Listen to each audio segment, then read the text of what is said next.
So ఈ రోజు మనం ఏం డిస్కస్ చేద్దామంటే ఇన్ఫెర్టిలిటీ ఇష్యూస్ వచ్చేసరికి 50% ఫీమేల్ కాజెస్ ఉంటే అరౌండ్ 40 to 50% వరకు మేల్ కాజెస్ ఉంటున్నాయండి.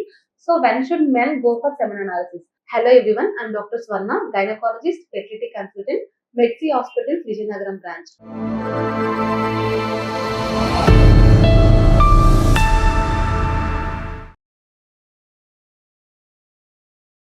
ఇది వచ్చేసరికి మీకు పెళ్లయింది, ప్రెగ్నెన్సీ కోసం ట్రై చేస్తున్నారు, 1 year అయింది, ఇంకా సంతానం కలగలేదంటే definitely you should go for semen analysis. అంతేకాకుండా మీ లైఫ్ స్టైల్ హ్యాబిట్స్ బట్టి చాలా మందికి ఆల్కహాల్, స్మోకింగ్ లాంటి హ్యాబిట్స్ ఉంటాయి.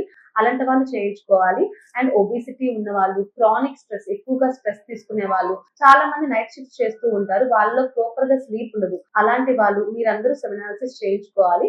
అంతేకాకుండా మీకు ఇలాంటి సింటమ్స్ ఉంటాయి, కొంతమందికి లో సెక్షువల్ డిజైర్ ఉంటుంది, ఎరెక్టైల్ డిస్ఫంక్షన్ లాంటి కండిషన్ ఉంటుంది. అంతేకాకుండా మీకు మమ్స్ అంటే టెస్టిక్యులర్ ఇన్ఫెక్షన్ లాంటివి వచ్చినా, రీసెంట్ గా ఏమైనా టెస్టిక్యులర్ సర్జరీస్ జరిగినా మీరందరూ సెమెన్ అనాలిసిస్ చేయించుకోవాలి. సో మీరు మీ లైఫ్ స్టైల్ చేంజెస్ చేయించుకోవడం వల్ల మీకు 7 పారామీటర్స్ లో చేంజ్ ఉంటుంది. సో మీరు ఎలా మోడిఫికేషన్ చేసుకోవాలంటే, ఆల్కహాల్, స్మోకింగ్ లాంటి హ్యాబిట్స్ ఉంటే మానేయండి.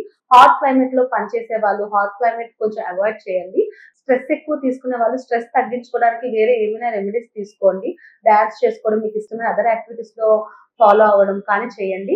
స్ట్రెస్ ఎక్కువ తీసుకోవద్దు. సో మీరు మీ లైఫ్ స్టైల్ చేంజెస్ చేసుకోవడం వల్ల మీకు 7 పారామీటర్స్ లో చేంజ్ ఎప్పుడు కనిపిస్తుంది అంటే అరౌండ్ మనకు 2 to 3 months పడుతుంది.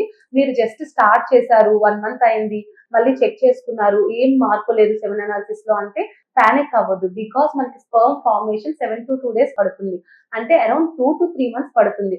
సో మనకి మీరు ఏ చేంజెస్ స్టార్ట్ చేసినా అరౌండ్ 2 to 3 months తర్వాతే మనకి ఎఫెక్ట్ కనిపిస్తుంది. Thank you.